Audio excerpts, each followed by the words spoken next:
certain sense of power of pressing a button on your joypad and seeing a plane crash land. It's really cool the player actually triggering it all themselves.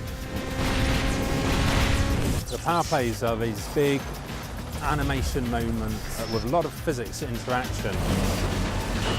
The way the player gets to remotely trigger these power plays is by overtaking other cars, drifting, jumping, all kinds of stuff like that.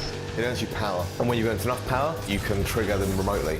It's a way for you to control the track, create shortcuts, and take out your opponents. So if the car in front of you has an icon above them, that signifies they're being targeted in a power play zone. And if you press your power play button then, something in the environment will get triggered. Some of them up to 1.8 kilometres in length of animation that we need to do.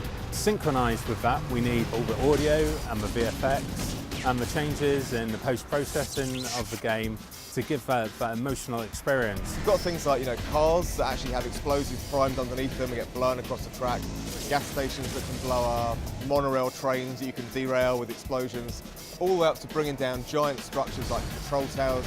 The whole screen can become absolutely full of explosions and smoke and dust and wreckage. As the player drives up to the power play, you kind of want that player to kind of flinch, getting that emotion from the screen. So we spend a lot of time and effort choreographing the power plays and all the effects. The environments are really rigged to blow. It's not just one big explosion, there's lots of little things. The guys are really working on a system where if you actually slowed the game down, you'd kind of see a story of all the effects. You never know exactly how a lap or a race is going to play out, so sometimes you might not have enough power to trigger some power plays you want in the environment, or sometimes your opponent might trigger it before you get there. So it really does mean that every race and every lap is very different. You can never completely predict what's going to happen when.